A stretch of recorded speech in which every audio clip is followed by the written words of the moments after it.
In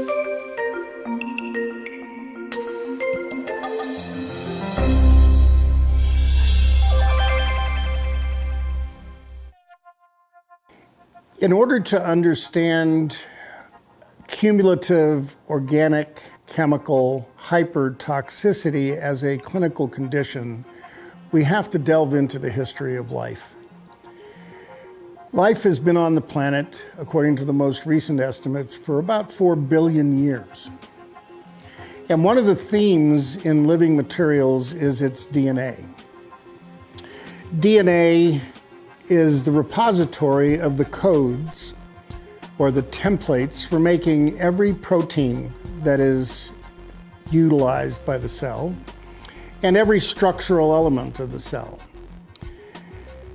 DNA is an incredibly stable molecule, and the story starts when one species after another begins to throw poison darts at each other. The problem with that scenario is that poison kills living things. And the only organisms that could survive when poison darts were thrown were those organisms that had enzymatic machinery to neutralize the poisons, that had the ability to digest them or in some other manner make them inactive. The organisms that had those survived. And the codes for the proteins, which in essence are genes in the DNA, get passed on every time the cell replicates and every time the species reproduces. And so these codes got transferred from species to species down through the history of life. And today, every living organism on the planet of any complexity has 18,000 different enzymes that it can call on to use to neutralize poisons it might encounter along the way through its life. The cells don't make those enzymes unless the poison is present. If the poison is present, then the cell is induced to make the enzymes. The problem arises because today not all of us have all 18,000 codes. If we are missing significant segments of those codes and we encounter the poisons for which they were intended, we can't protect ourselves. We can't neutralize, metabolize, or eliminate the poison. So from the moment of conception forward in our lives, as we get exposed to the things we can't neutralize and metabolize, they accumulate in our cells. As they accumulate in the cells, they reach an equilibrium point in the fluids that are bathing the cells. And basically, they're everywhere in our body. And this is the problem. If you are missing significant segments of the detox array and you accumulate these poisons, they begin to have adverse effects. And those adverse effects occur in what we refer to as the biotoxin pathway. If you can't clear the poisons begin to cause multi-organ system illnesses. When we treat patients who have this problem, what we have discovered is that if we use simple agents that can act as sponges as they go through the small intestine, like charcoal, clay, or something called cholestyramine, we can help a person reduce the circulating levels in the fluids, which will rapidly shut off the inflammatory processes in their body, and then gradually over a period of years, they will empty out the storage sites and eventually get to a point where they have eliminated everything they've accumulated in the way of these toxins over the course of their lifetime.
In July of 2011, one of my patients, who had been in my practice for 14 years, at that time she was 62 years old, and she had had psoriasis, a very aggressive form of psoriasis, for about 42 years. It had started when she was 20, and through that time frame, she never had a single day that she didn't have lesions scattered over her body at a moderate to severe level of profusion, very dense on her skin.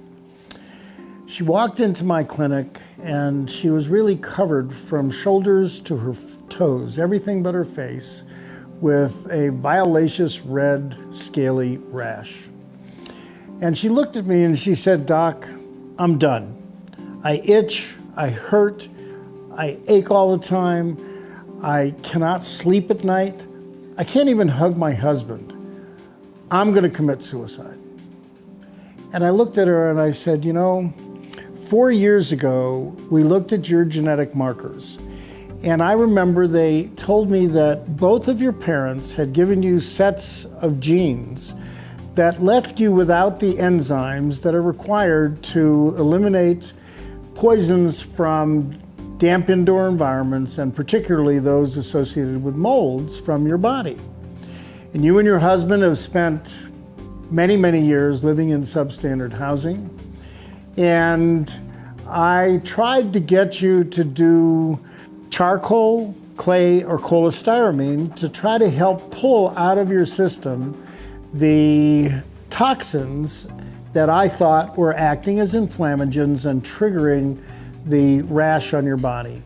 And I remember you lasted 4 days and stopped." And she said, "Yeah, that's true."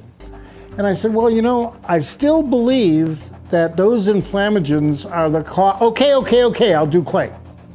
2 teaspoons of clay and a quart of her favorite iced tea, 90 minutes after her morning medications and 90 minutes after her evening medications. And she started to do this and she did not miss a dose. And she returned to the clinic 3 weeks later, and her skin was totally clear for the first time in 42 years. At that visit, I looked at her and I said, "Gee, I didn't realize you wore a wig. Why are you wearing a wig?" And she took her wig off and she had very sparse hair, almost none at the top of her head. And I said, "Okay." And she continued, to come in monthly, and we surveyed her skin, and she continued to do her clay. She had no lesions anywhere, and in 3 months, her hair was growing back in rather profusely and thickly. And by Christmas time, 6 months later, she had a full head of hair. It was not a wig, she had a full head of hair. At that visit at Christmas time, she said to me, "Doc, I was taking clay for 3 years." And I said, "Well, why were you doing that?" "Because remember, you told me." So I said, "Well, now you have me totally confused. What's the difference between what you were doing then and what you're doing now? Because then it didn't do anything." Then I only took it once a day. Now she was taking it twice a day. What that told me was that when she did the clay once a day, she would lower down the level of the toxins in her fluids. But within 24 hours, they were certainly coming back up because they were coming out of the cells of her body. That was the storage site for her toxins. Now that she was doing it twice a day, she kept the levels so low that the immune system, as sensitive as it is, could not detect the presence of the toxins. And the inflammatory processes that were manifesting as these rashes disappeared. So what was all this telling us? Number one, it was true that the toxins in the fluid compartment of her body were laden with poisons that were acting as stimulants to the immune system, and it was manifesting itself as these rashes. They were basically inflammagens. And the storage sites, of course, were in the cells. The immune system lives in the fluid space. It does not live in the cells.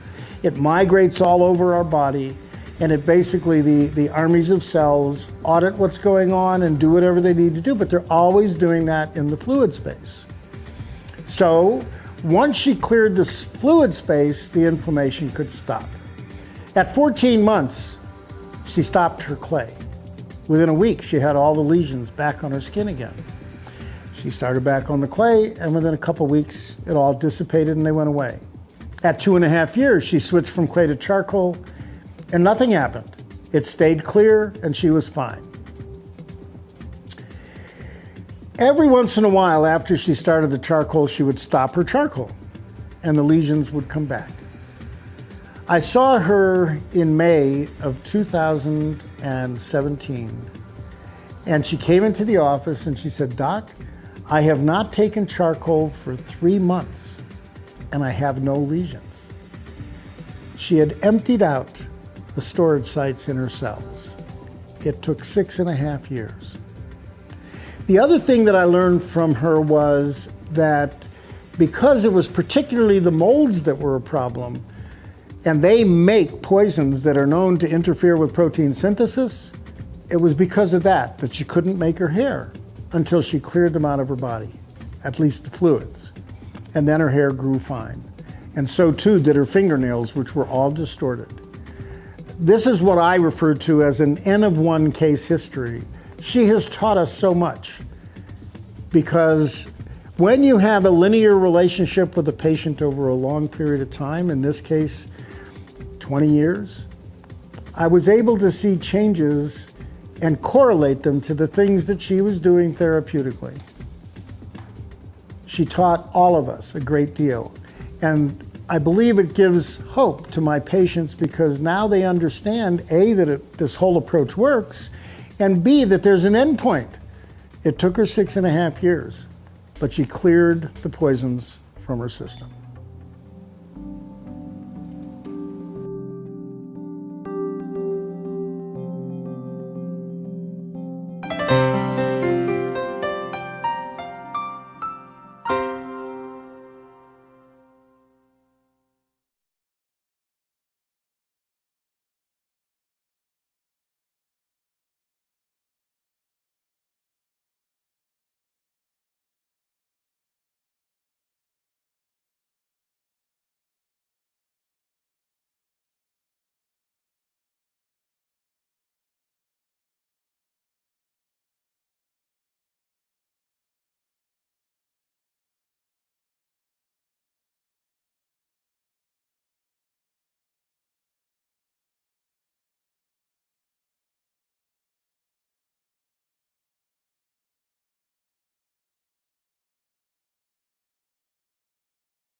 There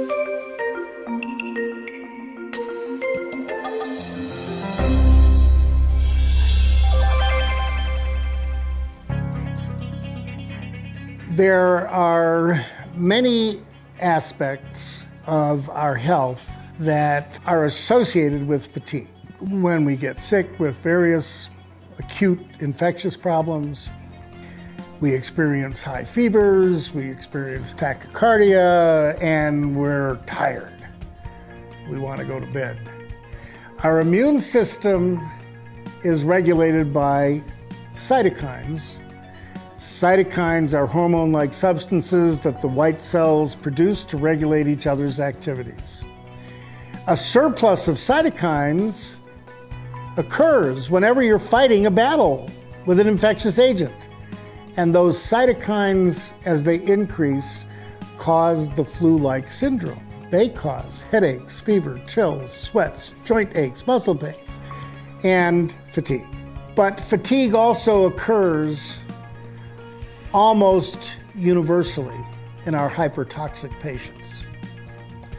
In fact, when I looked at the symptom audits looking at inflammatory symptoms, we audited 58 different symptoms. And then when we found which ones were occurring more frequently, the most frequently reported symptom of all was excessive, overwhelming fatigue in our water-damaged building occupants who are sick. Fatigue is also reported in many of our hypertoxic patients who are sick because of exposures to pesticides or to solvents or to other toxins. So what's going on and why is this fatigue so prominent? What we have learned and talked about in the infant death case was that 5 out of 6 of the electron transport chain enzymes were below 50% of what they should have been. Which basically means that this infant who was suffering because of mold-related poisoning from a water-damaged building had poisoned her mitochondria. And because she poisoned the mitochondria, or the mitochondria were poisoned, the baby didn't do it, but the poison occurred, the baby had no energy. It couldn't use its muscles, its brain didn't work, its heart was compromised. As I have looked over one case history after another, it has become clear that a common feature in patients who suffer from chronic fatigue is that their mitochondria are poisoned. Poisoned mitochondria means a compromise to the organs of the body that depend on aerobic metabolism 100% of the time, the brain and the heart included. So, it was not unexpected that our water-damaged building exposed patients had brains that didn't work as well as they should, that their IQs had dropped. An average of 17 points in one group of folks. 15-point drop in IQ is considered by Social Security to be total disability because you simply can't function in the way that you used to function and be effective. So chronic fatigue is about the loss of the cellular respiratory process. When cellular respiration or aerobic metabolism is compromised, the brain and the heart are going to go next. And so too will many other organs in terms of being compromised because they simply don't have the ability to make the energy. I believe that chronic fatigue is primarily caused by hypertoxicity, and in particular by the poisons associated with damp indoor environments and mold. And Joseph Brewer's study of a chronic fatigue cohort published in April of 2013 demonstrated unequivocally that a randomly selected group of chronic fatigue patients in his clinic were found to have 50 to 100 times more mycotoxins in their urine and in their body fluids than would have been expected from air, water, or food stream sources. And that was true in 93% of his chronic fatigue patients, who didn't come to him because they were in mold. They came to him because they were chronically fatigued. And he figured out that 93% of them had been exposed to mold at extreme and toxic levels. And they were really suffering from mycotoxicosis and the poisoning of their mitochondria.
If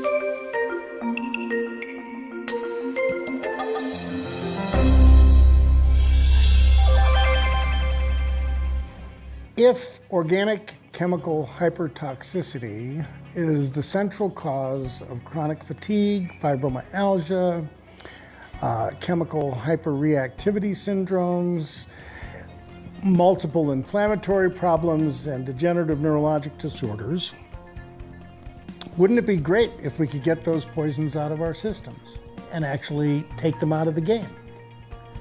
Well, it turns out that that actually is possible.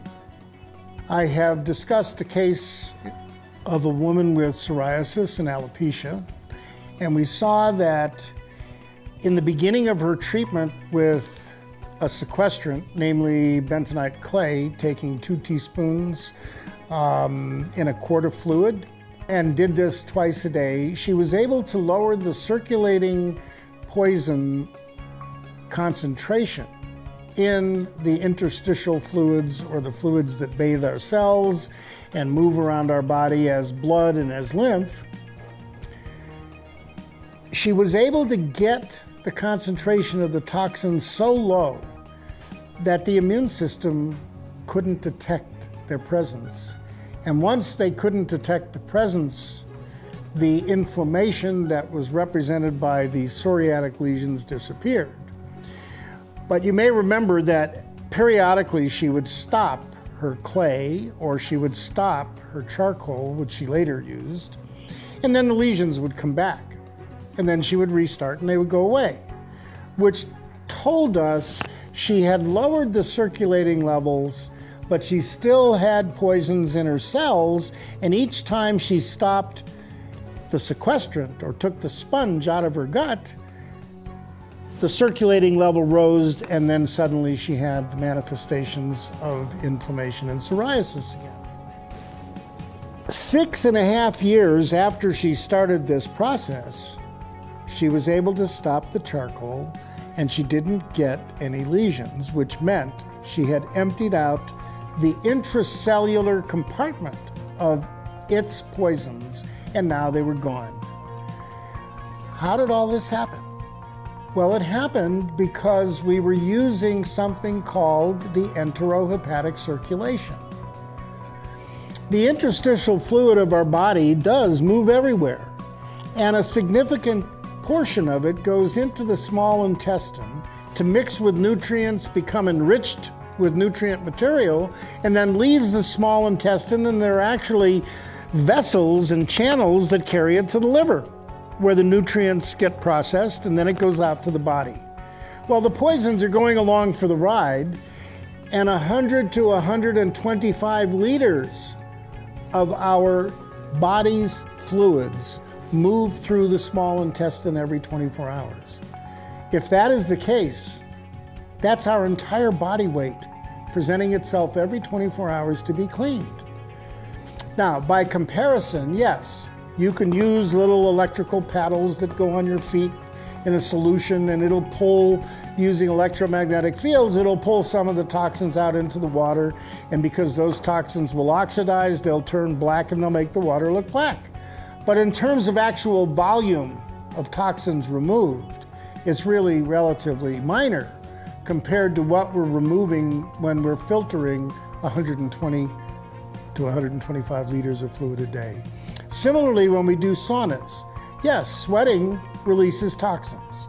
And I recommend that we take and use charcoal soaps at every bath and every time we shower to remove the toxins from the surface of our skin so we don't reabsorb them. But by comparison to a liter of sweat versus 125 liters of fluids being cleansed continuously, there's no comparison. And I know that this approach will work and will clear the toxins effectively. Again, one cautionary note, I do not recommend to people that they use herbal detoxes or glutathione unless they are simultaneously using a sequestrant. Otherwise, the poisons will increase in the circulating fluids and symptoms will increase and the manifestations of the poisoning will increase.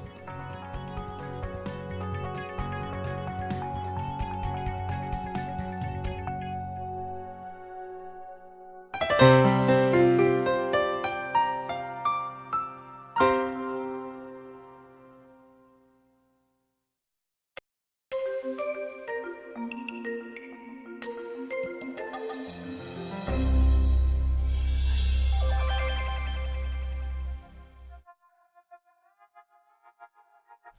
wanted to discuss the issues associated with building maintenance, water damage, and its impact on the occupants of these indoor spaces.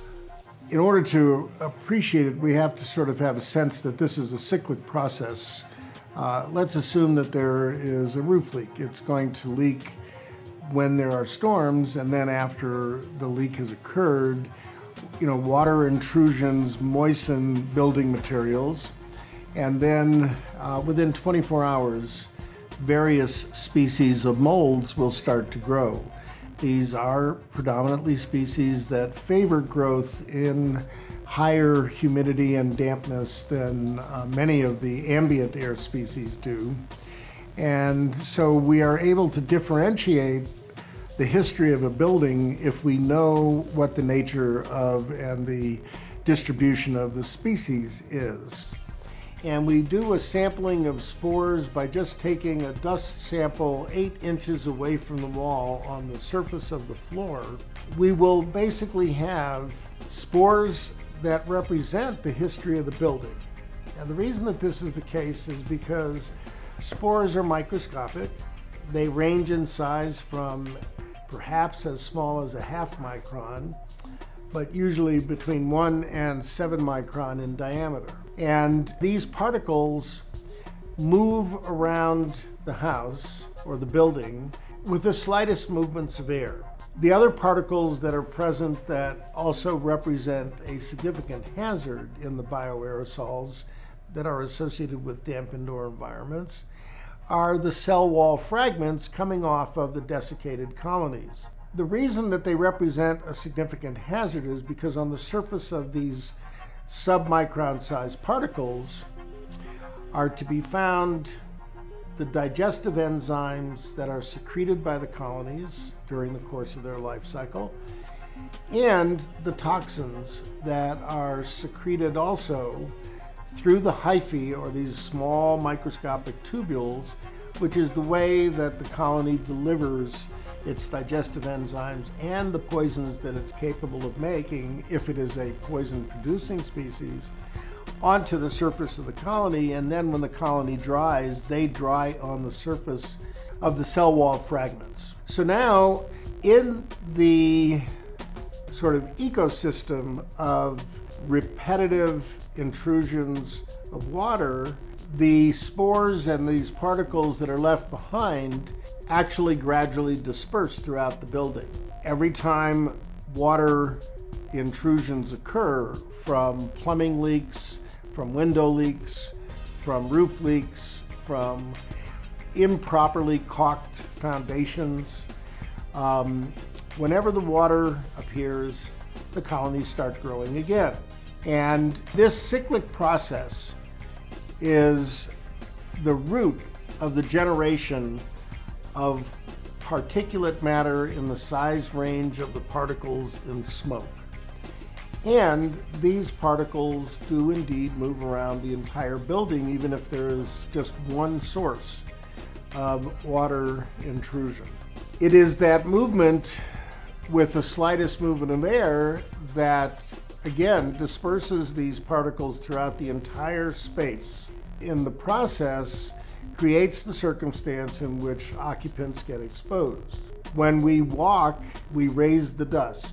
During the times when a building is inactive and there's nobody in the building, the dust settles down to the floor again, waiting for another period of activity. And with additional activity and the entrance of people into the living space, the working space, or the study space of whatever the building is, these particles are raised. The problem is we don't see them. So because we don't see them, our awareness of them is clearly not prominent.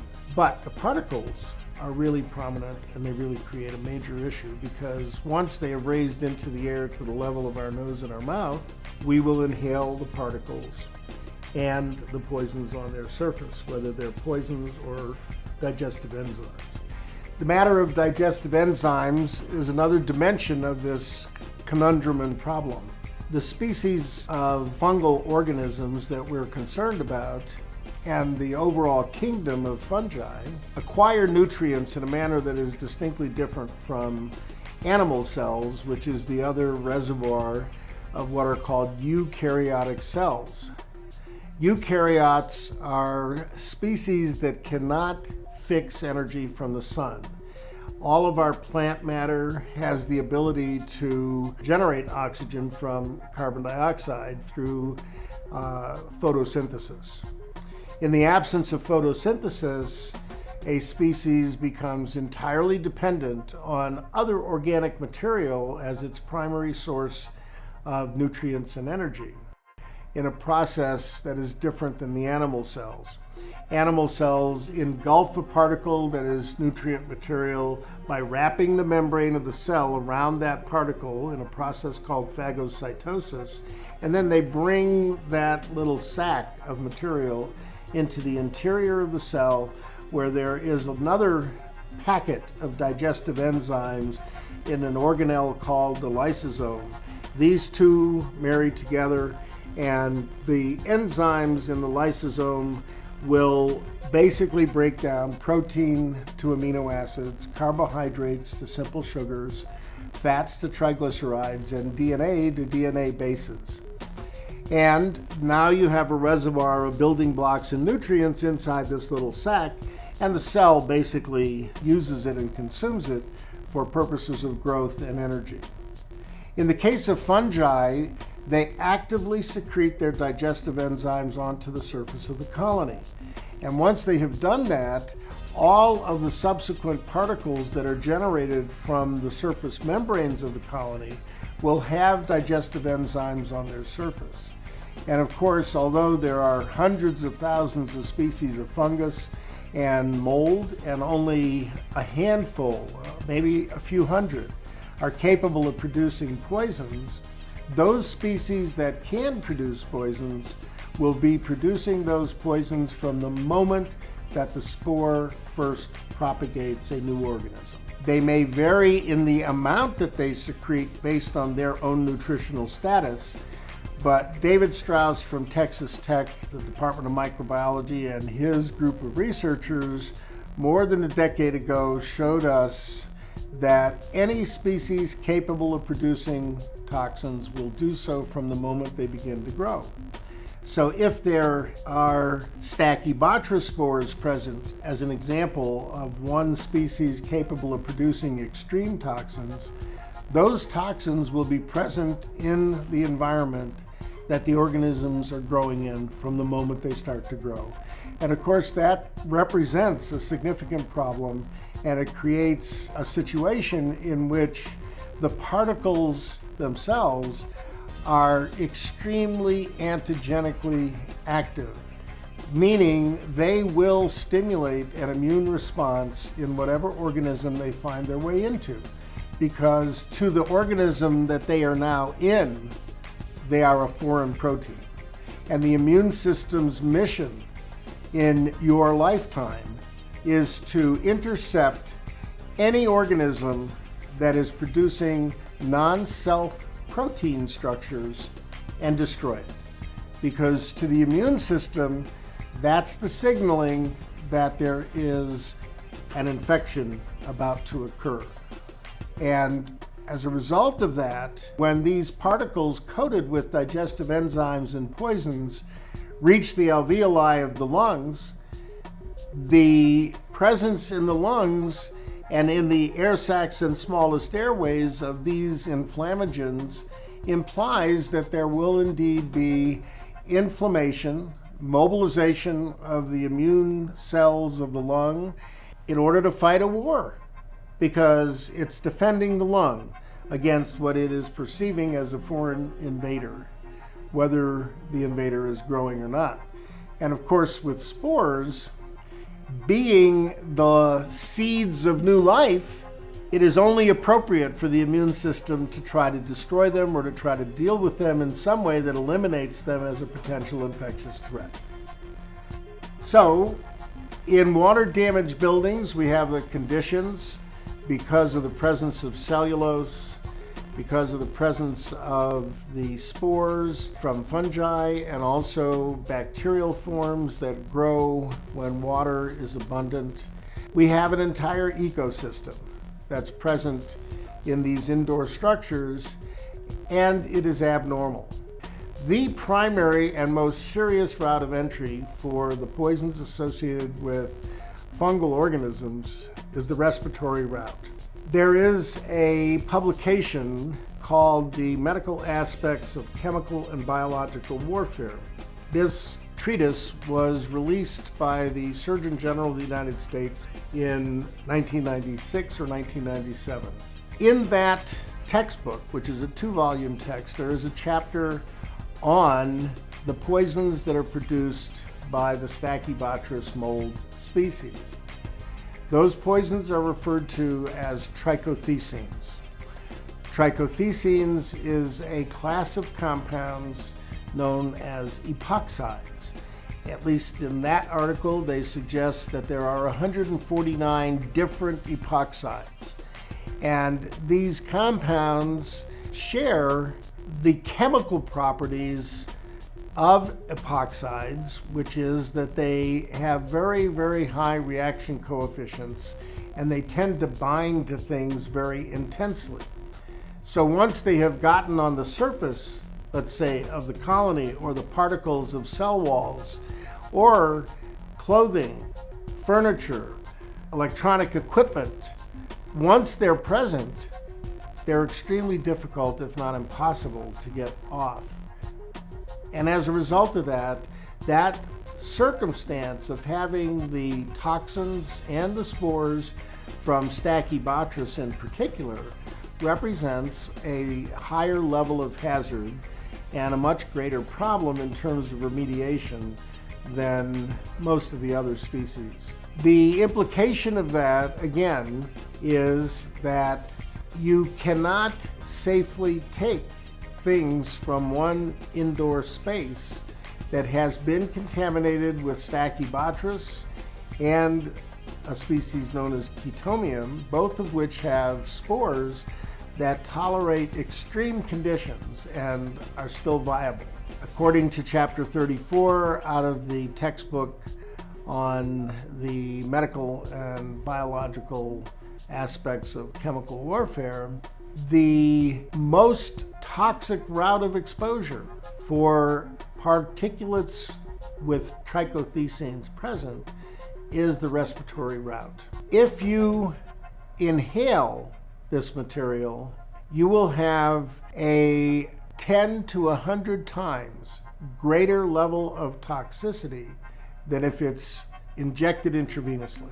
Of course, the question arises, how is it possible that a poison administered by inhalation is worse than having the poison injected in your bloodstream?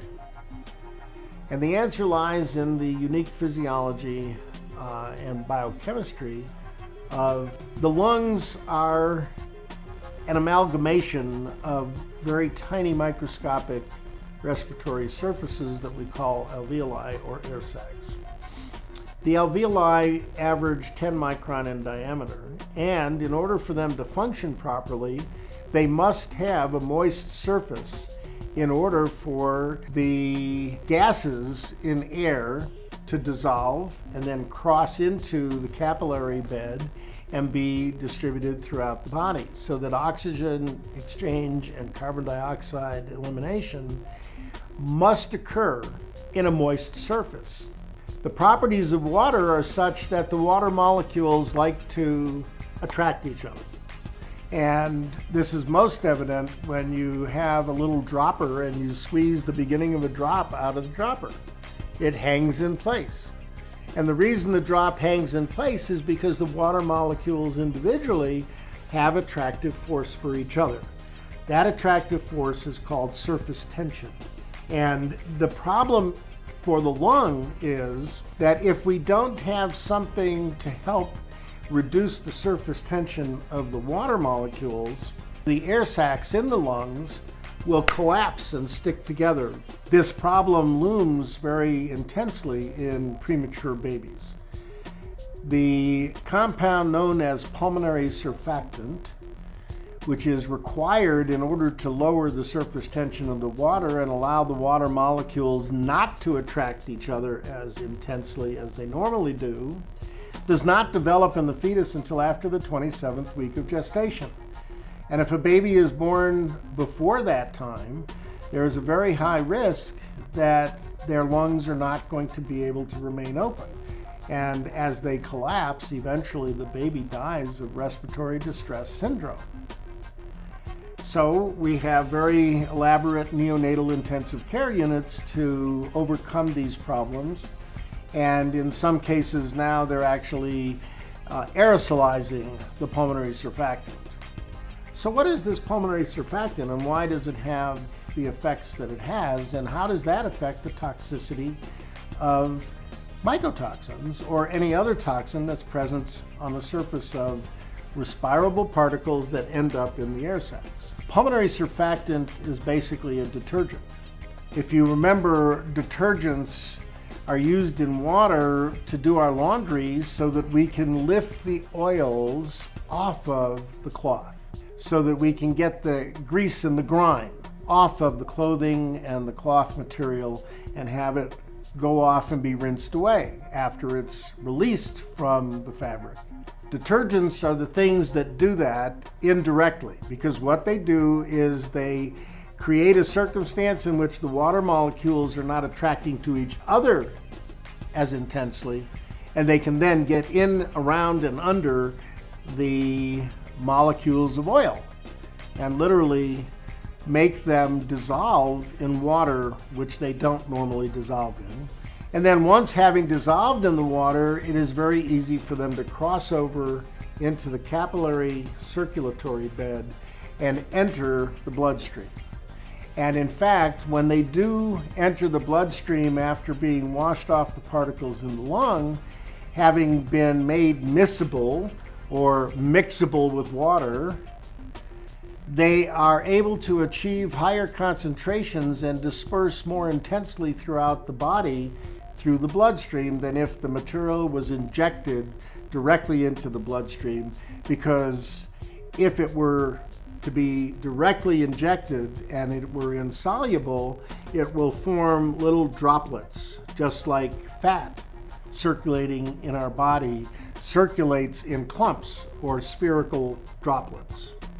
That means that less of the actual chemical is available to interact with the surfaces of the walls of the vessels and the other tissue than if it has been made miscible, the same poison, in the lung as a result of the pulmonary surfactant.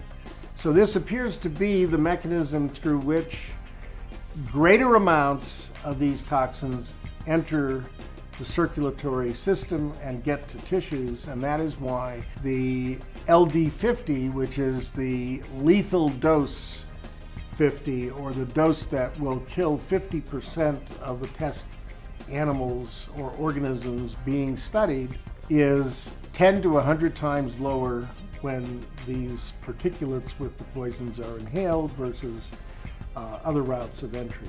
So now, with a little bit of an understanding of the unique circumstances in damp indoor environments, we can begin to appreciate the level of toxicity that is being seen among the occupants of these buildings.